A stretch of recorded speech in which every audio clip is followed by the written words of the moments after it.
response video to 6 Standard 00's 5 common reactions to logic from Christians.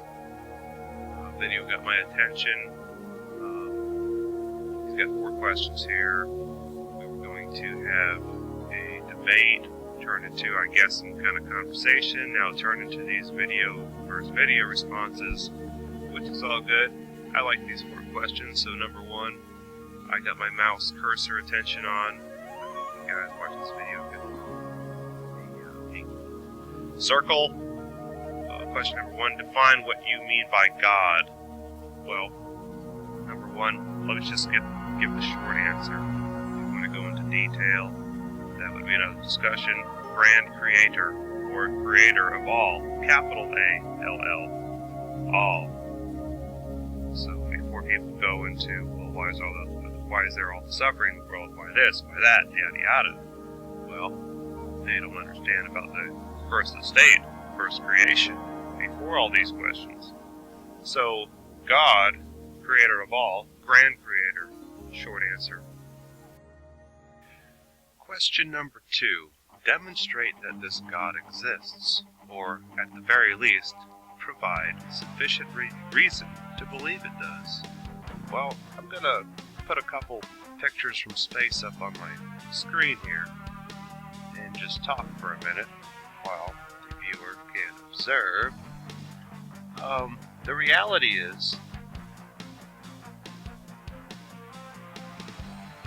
is that to have an encounter with Jesus Christ, for the most part, the only thing stopping a person is the person.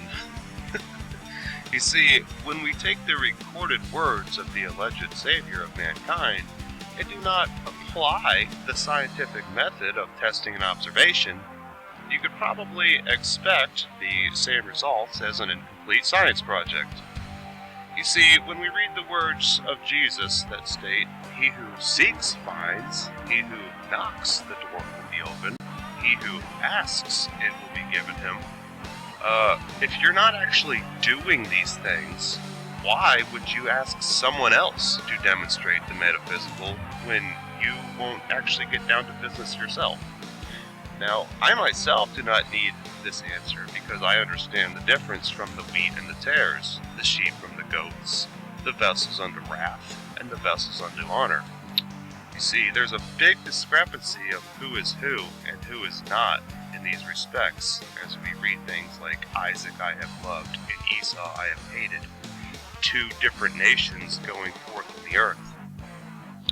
Also, before considering a miracle from God, I think it should be pointed out too that the 10 Commandments they're given to Moses exclusively to come down to Mount Sinai to give only to the children of Israel, and not to Pharaoh, and not to Egypt, not the world. So today, I'm trying to point out that humans are not all the same.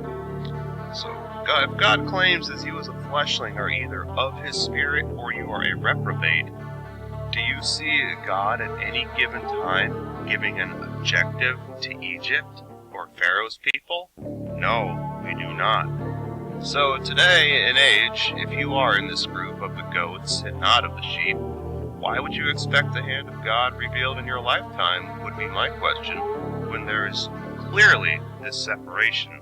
So, to continue on with question 2, I think a demonstration of prophecy coming to pass before our very eyes could speak volumes to the situation.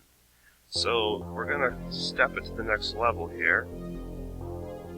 Okay, we got Muslim Othman, Office for Outer Space Affairs appointee to talk to extraterrestrials incoming. And then on the left, Department of Exopolitics. You know, the U.S. government doesn't spend millions of dollars on nothing. So indeed, the Exopolitics office is there. Muslim is an astrophysicist. This was in the news, I don't know, a year and a half ago. And so, just as... let me back that up for a second. We're going to show this transformation a couple times. Just as the imaginations of mankind merged with their demonic host, i.e. gods,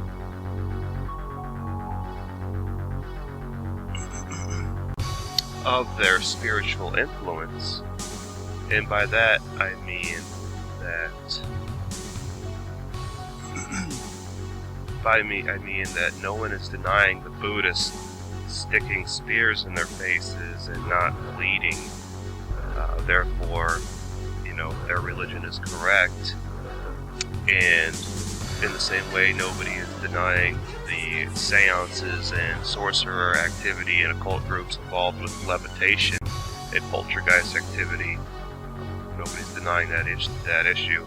I think a key issue here is to understand that as a fallen race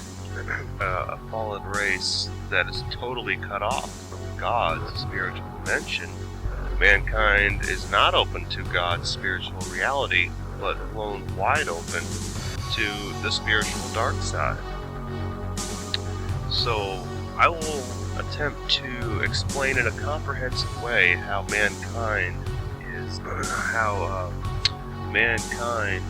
getting ready to bow down and worship AntiChrist, thinking that the Exopolitics office is embracing their evolved space brothers or avatars or aliens or ascended masters or whatever you want to call them. Surprise, surprise, it was a demonic operation the whole time being worked upon the human race. And I'll show you how this works. So, we see this word. Imagine a grandmother telling her grandson, "I love you."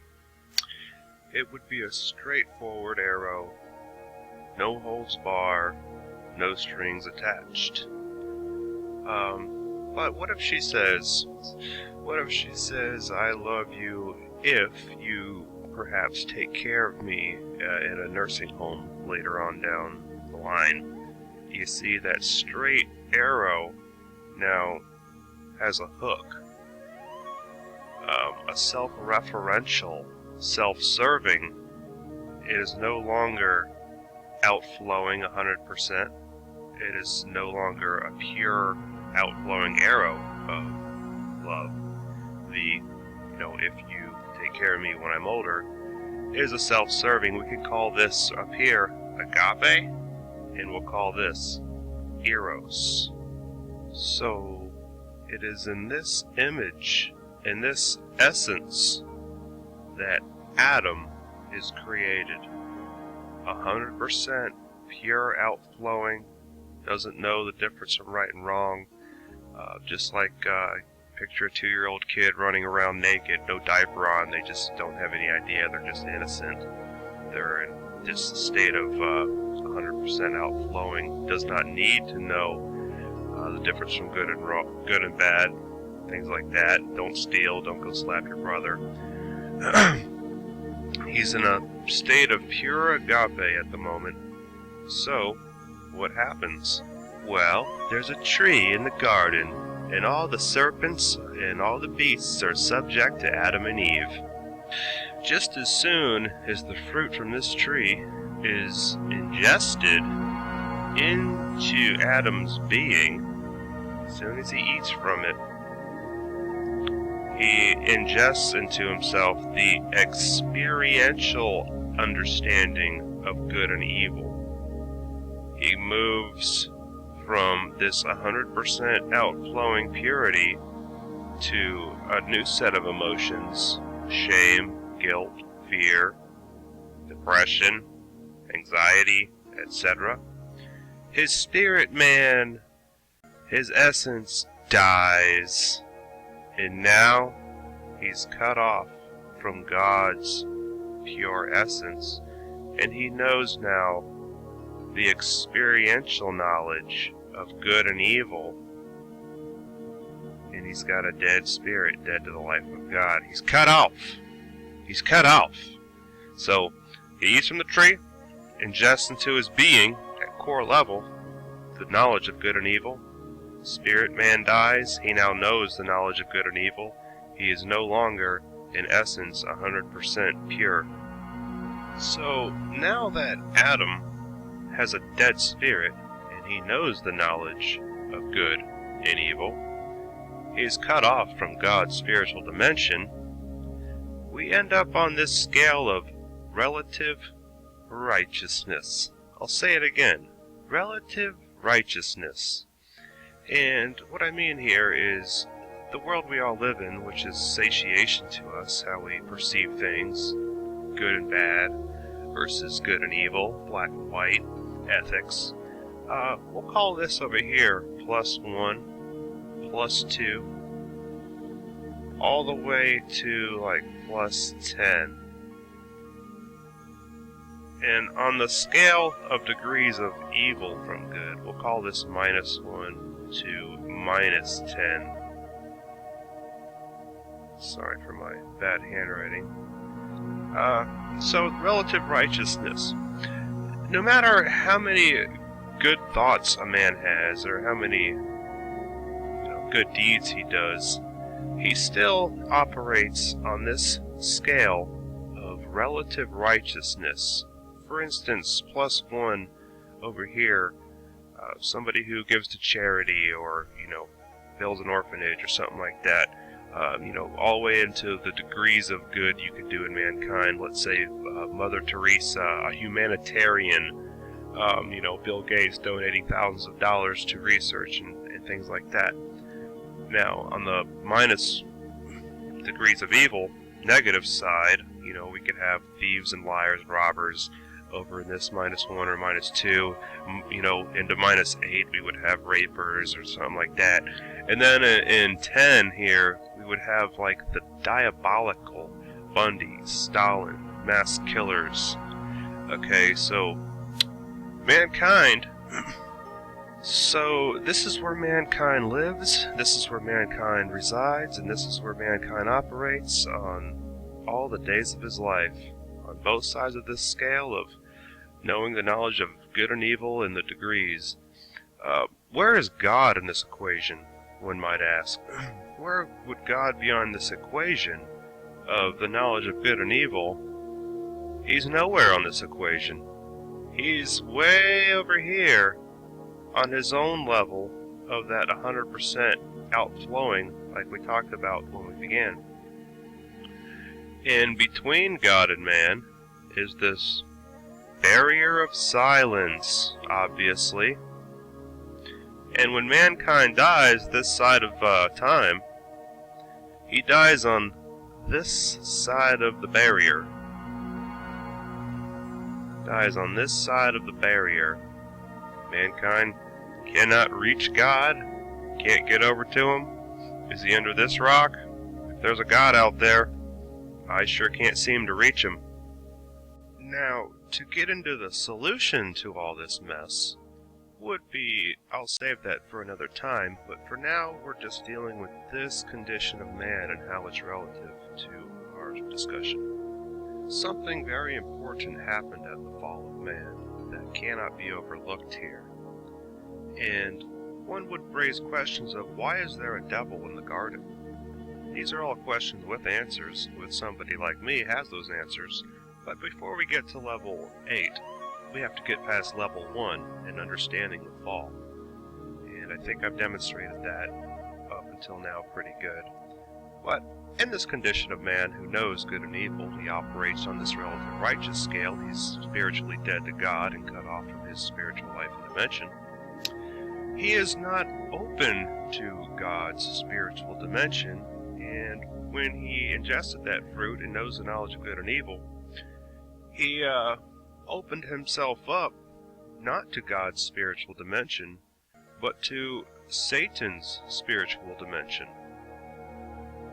So I'm trying to make a point that mankind is not open to God's spiritual dimension, but is very open, blown wide open to Satan's spiritual dimension, in which Satan, in the condition of man, operates through imagination, through dreams, through manipulation, through government, etc., on the good side of the mankind's mind and the evil side. He could play games with both. Therefore, when somebody sees a ghost that looks like a family member and they start talking to it, start having poltergeist activity, things like that, operating on the good side of the scale in this dead spirit condition, mankind doesn't know the difference. So, like I said earlier, nobody is denying any of this activity or denying that the Wiccans' witchcraft is correct to them, or Bleeding Mary eye statues are correct to the Catholics, or sorcery and levitation among, cultists is not correct for them. It does happen. Induced psychic ability, voodoo, channeling, chi. Nobody's denying that they're worshiping their gods. This is all their gods are, right here, on level 1. And level 2, that'll be another video. Their gods, little g, are operating on this side of the mind and this side of the mind of mankind. Very tricky. So, in the new age we're in, the golden age, the space age, same stuff, different day. The spiritual activity of man, the imagination of man merging with his demonic host.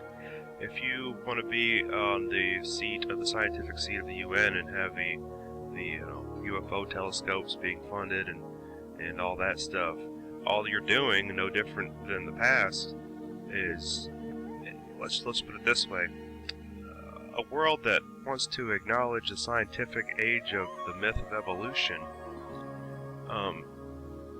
by believing a lie, they're opening themselves up to the spiritual dimension. And again, they're cut off from God's spiritual dimension, but opened up to the dark side. So it's the UFO. Satan and his demons appear as angels of light, angels to help mankind as the world's polar shift begins, as the solar flares go off and create more earthquakes than ever here, as we get into tectonics.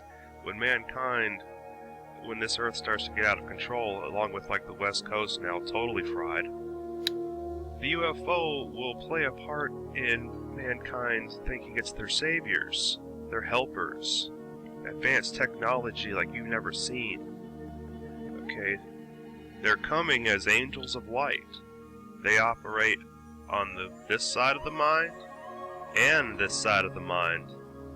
All the while, this barrier of silence still exists between God and man. This is where we're getting into how mankind bows down to AntiChrist. This whole thing has already happened in the past, which we will move to now. Words of Jesus. But as the days of Noah were, so shall also the coming of the Son of Man be. Two different references of the same speech in the four Gospels alone. But let's look into history for a moment of what was going on in the days of Noah. As regards to what was actually going on in the days of Noah, we could actually go outside of biblical doctrine and choose from a numerous different amount of cultures and people around the globe that share the same history and epistemology of a great flood. I'll just name a few here. Let's jump to Wikipedia. This is history of other people. We don't have to stay inside the Bible to find all kinds of information out about those ages. Lots of information here. And also, we have the same history and epistemology of giants throughout many religions, cultures, peoples, parts of the globe. Just scroll down and look at some of these here. Scroll slowly. Roman, Bulgarian, Basque, European. Oh yeah, giant of Casalnon. I think I'm saying that right. I remember this. Yeah, you don't have to stay inside the Bible to get this kind of information. You can get it from other cultures, nations, peoples, tongues around the world. It's not some exclusive information. We also have other ancient texts that interlink the same history apart from those cultures. So, to move on past this point of the angelic hosts appearing in many different shapes and forms to deceive the people, one thing I thought it necessary to point out is with whom they cohabited, teaching them sorcery, incantations, and the dividing of roots and trees. Incantation is words as a magic spell, a series of words to put a curse on people, etc. But the dividing of roots and trees is when we get into narcotics and hallucinogens. You could thank these guys for that. Yeah, so we see what's going on with these entities deceiving in various shapes and forms, fallen angelic spirits intermingling with humanity and the heathen nation's women. And what happens next out of all this? They have gone together to the daughters of men, have lain with them, have become polluted, and have discovered crimes to them. The women likewise have brought forth giants. Kavina, Genesis 6. There were giants on the earth in those days, and also afterward, when the sons of God came into the daughters of men, and they bore children unto them. There were giants on the earth in those days, and also afterward, when the sons of God came into the daughters of men, and they bore children unto them. So, unfortunately, what happens is, in the world we live in, we have many scumbags that like to not inform people of the truth of things. And when we get into these newspaper articles about the giants, a lot of people on the West Coast, Western civilization here, are just left in the dark. I mean, we find the bones, we find the giants in the ground. They're sent off. Check this out. The bones have been sent to the Smithsonian Institution for further examination. Yet, you don't want to send your Nephilim giant skeletons to the Smithsonian because, lo and behold, what would you know? Here we go. Smithsonian admits to the destruction of thousands of giant human skeletons in the early 1900s. U.S. Supreme Court ruling has forced the Smithsonian Institution to release classified papers dating from the early 1900s that proves the organization was involved in a major historical cover-up of evidence showing giant human remains. Tens of thousands had been uncovered. Here we go. The bones have been sent to the Smithsonian Institution for further examination. So, definitely some scumbags indeed, this thing with the Smithsonian. Also, other reports. This is not some kind of secret information. This is public information. If you want to see some of these bones in person, then I recommend taking a vacation trip to some of the museums that have them. Blanco Fossil Museum has been around for a long time, and they are in Texas. If you're ever in the area, go take a look. New York Times, December 19th, 1904. Giant race in Greenland. I mean, you could cover up the truth only so much. Let's go into a couple more of these. 50 giant skeletons unearthed. Another one, New York Times, 1892. Copyright New York Times. Again, public information. As the people of Tamil Nadu continue to rebuild after last December's devastating tsunami, the ocean has begun to offer up more than just destruction and heartbreak. Just a short distance from the discovery of a centuries-old city at Mahabalipuram, archaeologists have made another stunning find. I heard legends since I was a child about the giant creatures that once lived here, but now it seems those stories are true. Half buried in the sand and stretching 150 feet beneath the ocean lies something that may change paleontologists' understanding of prehistoric biology. Archaeologists are excavating what appears to be the fossilized remains of a giant creature. As yet unidentified, the remains are being examined to help scientists solve this colossal mystery. For Shreyas News India, this is Rupa Sridharan reporting. Again, we have plenty of epistemology and historical documents, records with all kinds of cultures and parts of the world with giants, skeletons, bones, Bulgaria, European, fossils, bones, museums, skeletons, newspaper reports. It's kind of overwhelming. Transliteration, Nephil, Strong's Lexicon, H5303. Hebrew, Strong's 5303, translates Nephilim. Hebrew. Nephilim, giants, appear in Scripture 18 times.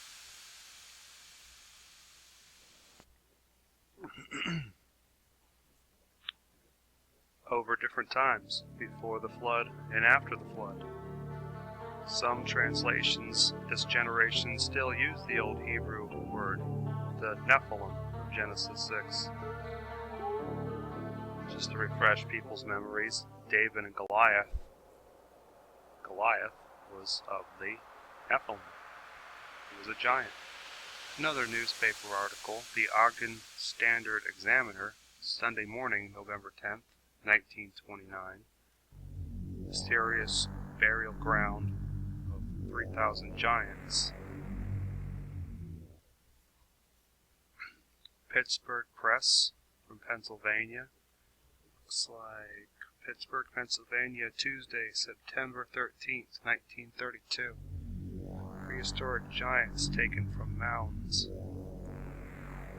Spartanburg Herald Journal. Indian skeletons found under Oklahoma mound. So, anybody looking for serious information, it is out there. Just got to dig around a little. But this Smithsonian thing, take some time, look into it. We all know that crap is king, and you could fool most people, but you can't fool everybody. So let's just do a quick recap. As it was in the days of Noah, so shall it be. Okay, we see with the ancient relics of these spiritual entities deceiving by pretending in the form of space god animals and all other kinds of freaks of nature. We see that they come in unto the daughters of men and bear giants, and what these giants do on the earth in that time is build monuments unto their gods. Or the other term would be sky daddies. Giant monuments. So, with even further examination, we can see to some extent, when we look into occult literature and pagan origins and their zodiac star signs, how they would summon their sky daddies, and we'll get into that a little bit here. There's certain times when planetary alignments line up with Orion's belt that go right over the pyramids in Gaza. This kind of stuff correlates back to the ancients here. During certain pagan holidays, ceremonies, incantations, invoked sorcery, we see these alignments happen when spiritual activity would occur. And by activity, we get into technology like you've never seen before. Yet, before I get into what these kind of alignments and kind of powers and energy lead to, I think that would be going off track, and we'll save that information for another time. However, that information does have to do with interplanetary relics and similar things that are on our Earth. You'll find these pyramids on the moon. More information in another video and how this all relates. Now, let's move on to experiential prophecy and play connect the dots here for a minute. I want to talk about the future of science in Western civilization, Western culture, and how it relates prophetically with what we were just talking about in the first half of this video. 1 Timothy has something interesting to say. Keep that which is committed to thy trust, avoiding profane and vain babblings and oppositions of science, falsely so called. We're going to focus here on this experiential prophecy segment. We're going to talk about Western culture, America, the United Nations, and how the United Nations is usurping the foundations of America as we speak, and the results of when that culture is merged with the United Nations, what we not only could expect, but what we're observing now. We see here Obama administration and the United Nations announce global police force to fight extremism in the U.S. The Attorney General announced that her office would be working in several American cities, listen to this, to form what she's calling the Strong Cities Network, a law enforcement initiative that would encompass the globe. I feel it necessary to do a short review of history of the era we're in and what we just observed, 6 weeks to 2 months ago. When Vladimir Putin bombed Syria to attack ISIS, remember Russia and Syria are allies, but they bombed a part of Syria to go after ISIS. Those kind of things indirectly affect NATO forces and NATO leaders. And it wasn't but the next day that the United Nations issued this global police force, CSN network, because they knew that things would be heating up with radical Islam, not only over there, but over here in the West too. And what do we see shortly later? Paris is under siege. The whole city of Paris being attacked. So what I'm trying to make a point on this area is that the religious extremism today is creating the rise in global jurisdiction of the United Nations and America. This should serve as a prime example of the United Nations not only usurping America's power, but the UN and America having the dominating control in more ways now than ever before. This is what we could expect. So we got a few things here changing the world as we know it. The religious extremism is amounting to a rise in global jurisdiction from the UN with the CSN network, which is pointed out. But not only is there the rise of jurisdiction in that aspect, but the rise of world jurisdiction over the climate change needs to be addressed too, of how that ties into religious influence.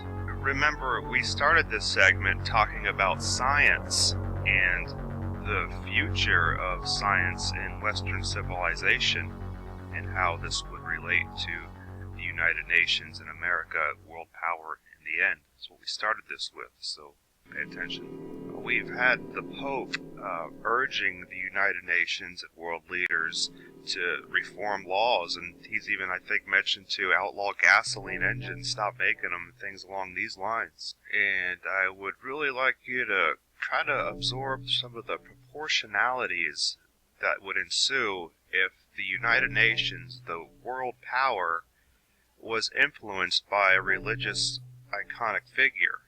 Now, this is a real issue here, the United Nations chief hails the papal encyclical spotlighting climate change as a critical moral issue.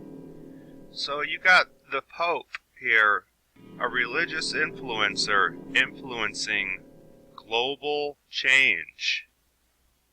Okay?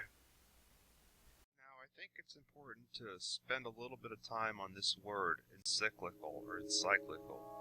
And just a brief thing of what it is the Pope basically issued this encyclical to the United Nations, which that is kind of like the law of the land, or the rule of the people. And this kind of thing goes back to like the 1500s or 1600s, and we see the Spanish Inquisition, where the Roman Catholic Church was persecuting those holding to the doctrines of predestination and Bible scriptures that caused the Pilgrims to come over here on the Mayflower. It was because of the Catholic persecution. This encyclical is like a law of the land.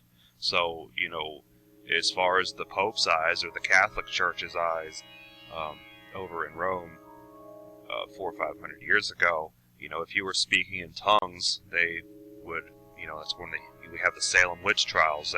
They're possessed, burn the witches. So they just went mad, issued this law of the land. It developed into John Calvin and the Pilgrims coming over here on this soil, Zion, nation on a hill.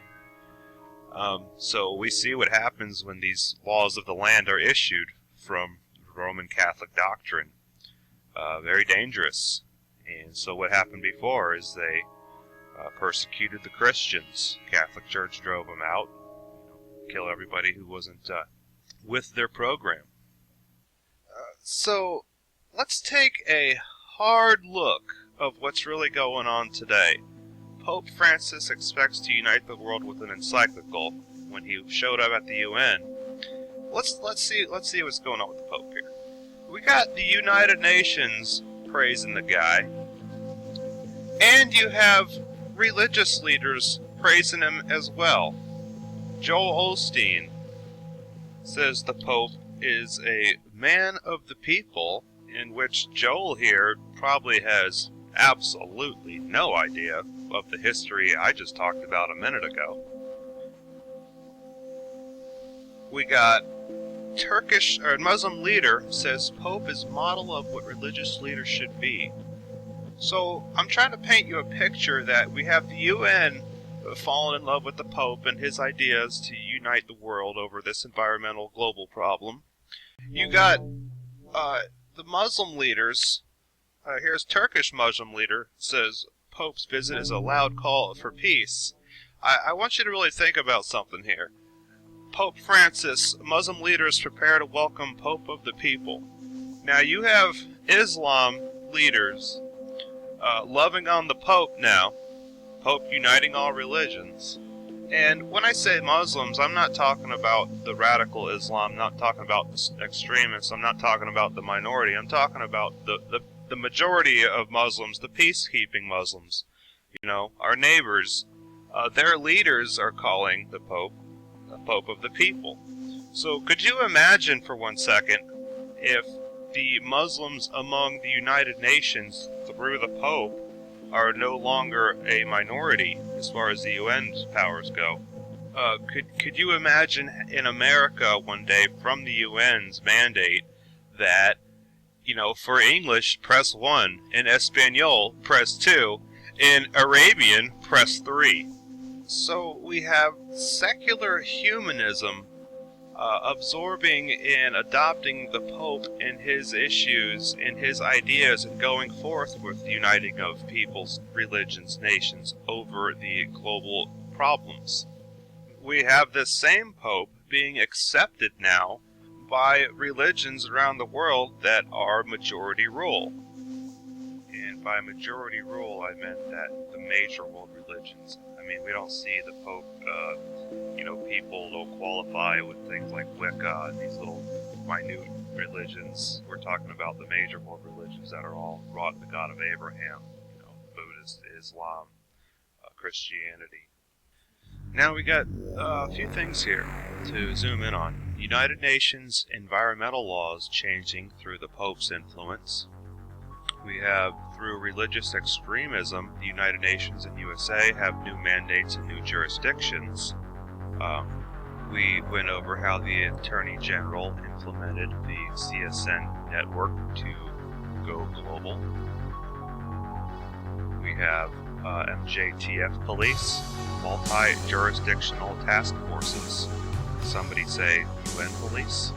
And now with the Pope's big popularity lately, we get into this right here, the Pope's latest influence over the UN, the people, involving answers to spiritual or cosmic observations.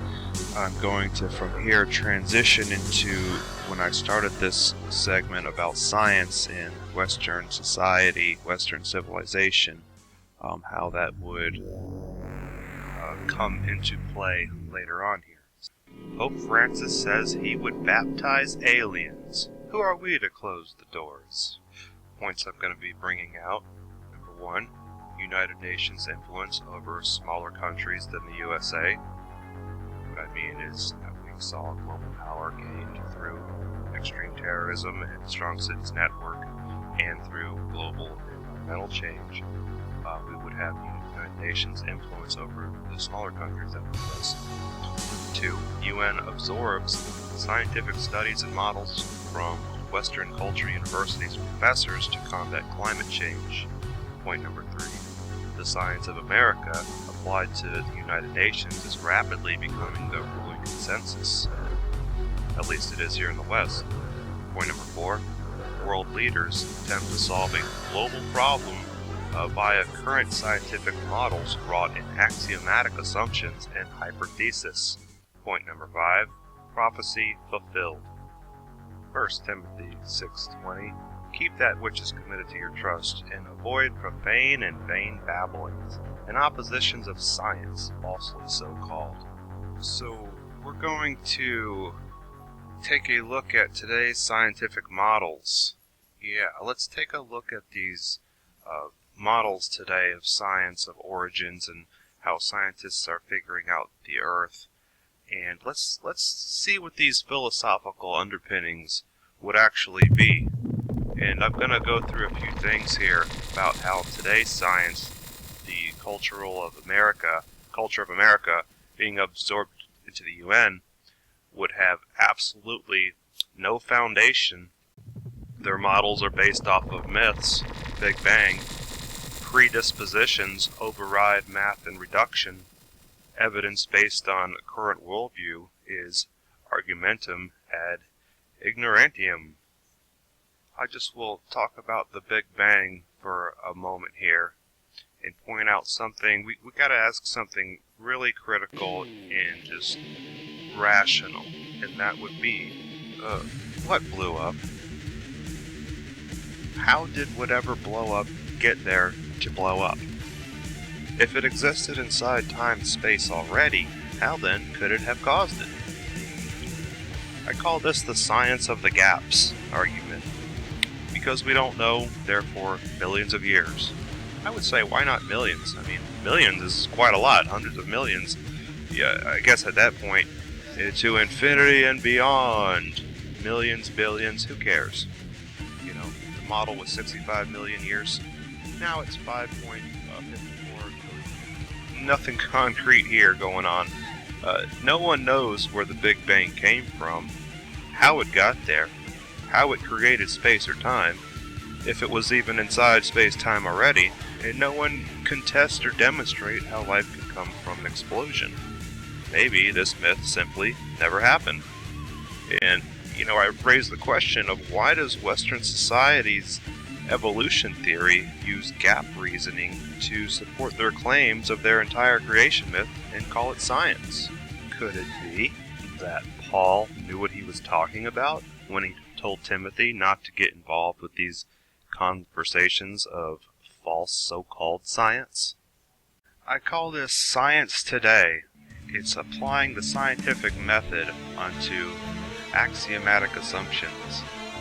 Now, the scientific models of this age of the Earth, it's 4.54 billion is the common consensus now, but it's only been about a century, as far as I know, that we used to think it was 75,000 years. Then the scientific model changed to 96 million was the quota for the code of conduct. Then it was 20 million, and now, like you said, 4.54 billion is the consensus. And a lot of people would argue, well, this would be a practical observation. Yet, new information will cancel out prior assertions. So, I'm going to take the science consensus of what we have now, basing how old the Earth is, and what I'm going to do is I'm going to demonstrate how this is currently invalid. In USA Today, this information is going on only 2 years ago, so pretty recent. Water discovered deep beneath the Earth's surface. So there's liquid in the Earth now, the size of a continent, scientists are saying, or where you could fit a small ocean in there. So we're going to go through a couple of these. Live science, extreme tech. Science discovered an ocean 400 miles beneath our feet that can fill our oceans 3 times over. Nova Next, broadcast through public broadcast systems. A lot of reports on this. So let's take a look at the current model of 4.54 billion years. So let's think for a minute how this new information cancels out prior assertions and undermines the underpinnings of science models being used right now. The huge amount of water is fundamentally devastating to any present existing models off of current geographical and oceanic observations and those dating methods. And I think it's important to point out that we actually have historical documents that these waters, these fountains of the great deep, did spring up at one time and receded right back into the Earth. What do you know? The waters continued to recede after Noah's flood. So we have before the flood, we talk about water in the Earth, the fountains of the great deep, and after, they recede back into the Earth. So yeah, if somebody wanted to know where the flood water from Noah's day went, well, maybe a huge body of water the size of a continent would close that case. So a point on how the 4.54 billion year old model is not reliable. One thing is, on this point, the vast water in the Earth jeopardizes oceanic and geographic theories. To date, point number 2, rapid Earth changes are hardly, if maybe even non-existent, in explaining Earth's origins in the age, because the argument is that the cosmic laws and the universal constants in motion never change. Well, let's talk about rapid Earth changes not yet accounted for in science. In this last decade alone, any scientist that studies will tell you that the sun is acting more erratic than ever before.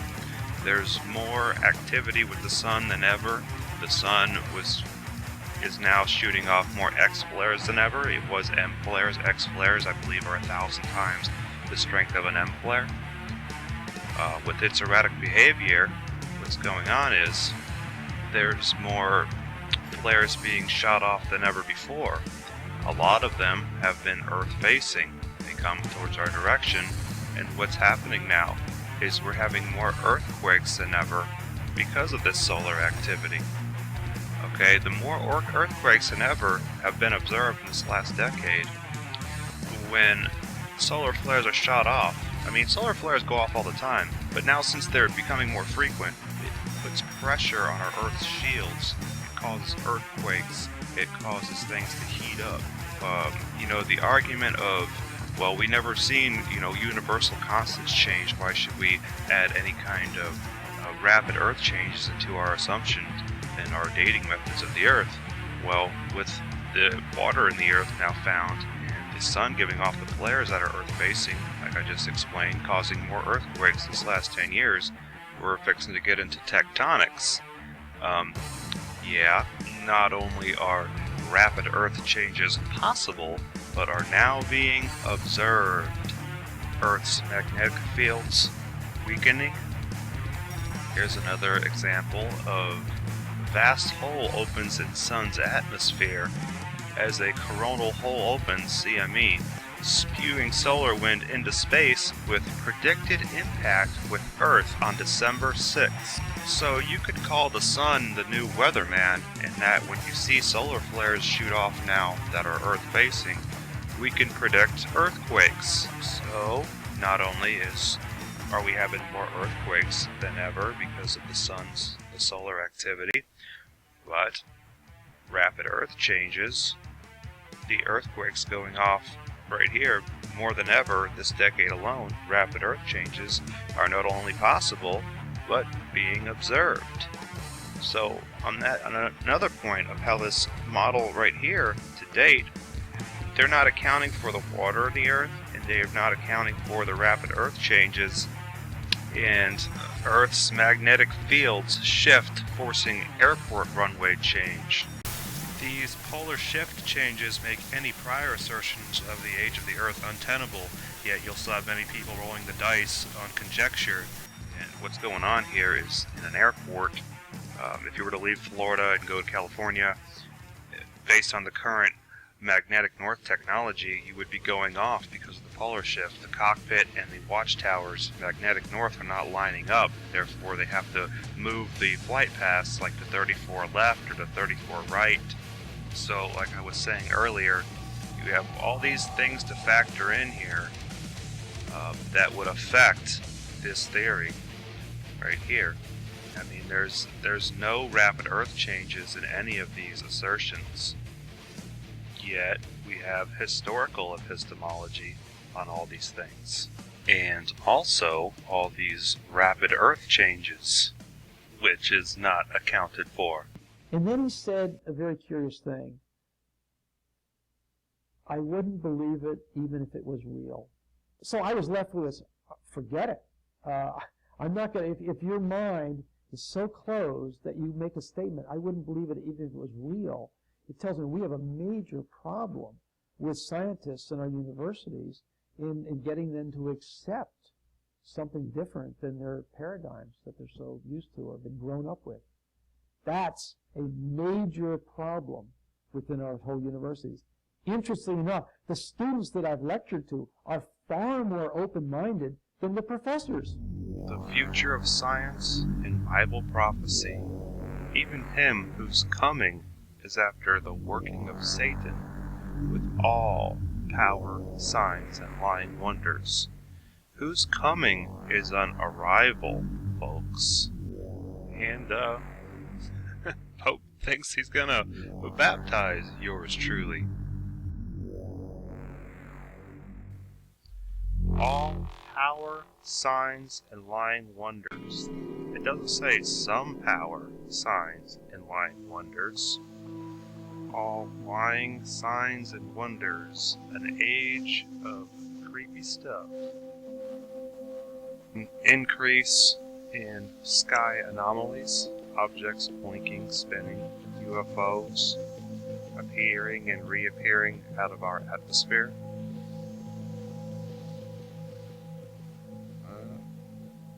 It's gone. Not only sky anomalies, but space anomalies too. With this thing here. John Watson, astronomer. All power, signs, lying wonders. It seems in the scriptures that God Almighty is in the business of choosing people's delusions for them. In the prophet Isaiah, we read, I also will choose their delusions and bring their fears upon them, because when I called, none did answer. When I spake, none did hear. But they did evil before mine eyes, and chose that in which I delighted not. So, the science, falsely so called today, what is going on here is the delusion of evolution will serve as a bait and switch. Again, I'm calling to pay attention to the times we're in here. The imaginations of man They embrace the lie. In the end, they bow down to AntiChrist. So, someone is coming after the working of Satan with all power, signs, and lying wonders, and with all deceivableness. And by deceivableness, we get into the ontology of who and what these gods were to humans back then. Deceivableness of unrighteousness in them that perish, because they receive not the love of the truth, that they might be saved. And for this cause, God shall send them strong delusion that they should believe a lie. We're talking an effectual delusion cast upon the human race by the hand of God, where these people think they're evolving upward when in reality they're descending downward. And for this cause God shall send them strong delusion that they should believe a lie, that they all might be damned who believe not the truth, but had pleasure in unrighteousness. I will choose their delusions. Matthew 24, verse 24, this coming delusion cast upon mankind, Jesus tells us that there shall arise false Christs, false prophets, and shall show great signs and wonders. There's those great signs and wonders again. Insomuch that if it were possible, they shall deceive the very elect. Behold, I have told you ahead of time. Words of Jesus. For the elect, those who know what's going on in this time, you're in the middle of prophecy, experientially, right now. The Vatican astronomer saying he's operating with Project Lucifer. Well, up on top of Mount Graham in Arizona, there's an observatory complex. It consists of 3 very high-powered telescopes. One is the Vatican Advanced Technology Telescope. There's a radio telescope, and then there's one called the Large Binocular Telescope. This is the most powerful telescope in the world. In fact, they told us they can get better images of space than the Hubble Space Telescope can. Now, attached to this telescope is an infrared camera named Lucifer, which is really a kind of an odd name. The Vatican is part of this conglomerate up there, that they're all working together. On Mount Graham, the entire day there, we had the Jesuits speaking to us face to face. We also had systems engineers. It was astonishing, the access that they gave us. And one of the things we found amazing in the use of the Lucifer device and even the other telescopes is how commonly the astronomers spoke of UFOs. Occult activity and abductee report similarities. You should pay some attention up here. All this might help you later on in this talk, or might connect some dots now, but I want to focus down here. Occult activity and abductee reports. Ominous dreams found in both reports. Reports vast of earthly data, things pertaining to Egypt, pyramids, Nephilim statues, skeletons, etc. Psychic ability from both abductees and occult members. Foul odor manifesting. Foul odor around these alien entities. Foul odor in seances around monsters and spiritual apparitions appearing. Idolic manifestation. Yogic. Abductee reports. Elements under skin. Poltergeist activity. Family members of the occult. Abductee reports. Poltergeist activity as well. Radiation burns. Seance activity. Radiation burns. UFO observers. Unsymmetrical apparitions in occult activity. Demonic monsters, arms and legs shorter than each other. Unsymmetrical alien beings. And as it was in the days of Noah, so shall it also be in the days of the Son of Man. The days of the Son of Man is referring to when all this Antichrist and apocalyptic stuff is the showdown. Same stuff, different day, happening all over again. Mankind intermingling with these entities, thinking it's their saviors. Mankind goes into a utopia, euphoric golden age of the gods, the space age. They believe that they're merging with the cosmos, quantum leap upward into cosmic godhood status with his space god brothers. So as we see the world shift into the new age and the environment and the sun, just everything start going erratic, pole shifting, comets, solar flares, climate change. The prophet Isaiah is one of the major prophets of the Bible. This is prophecy right here in Isaiah 24. The earth is utterly broken down. The earth is clean dissolved. The earth is moved exceedingly. The earth shall reel to and fro like a drunkard. Also, interesting statement in the book of Job, which removes the mountains, and they know not how, which overturns them in his anger, which shakes the earth out of her place, and the pillars thereof tremble. Sounds like a polar shift to me. Now, in the time of tribulation, when this pole shift happens, when the earth starts going totally erratic, Revelation, it's tribulation time, and the great dragon is cast out, that original old serpent, hath God said, called the devil and Satan, which deceiveth the whole world, semicolon. He was cast out into the earth, and his angels were cast out with him. So with these entities we began this discussion with, we see that they prevail not in the place that they're at. There's no more place found for them anymore at this time. The earth is going to crap. They're cast out into earth dimension, into time-space, and we were to observe them.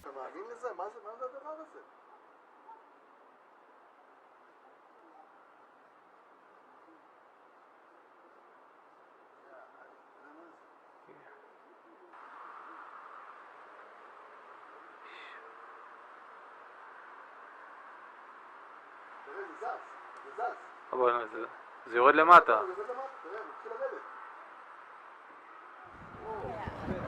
I think tonight would be lovely, but is that a UFO?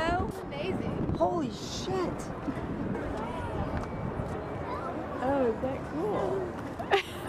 You can almost hardly look at it. We've seen them in Mississippi like this, but never like never like.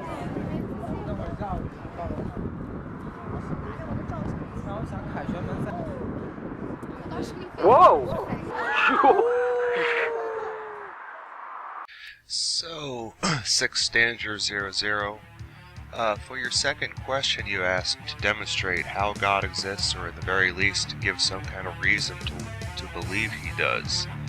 And I hope that you have been observant to connect the dots I've put forth here to show not only is this kind of information a reality, but it's the words of Jesus that spoke over the ages on an ontological level from Ancient of Days to what we can see now in the present and in the coming future on these issues, these global, world-changing issues.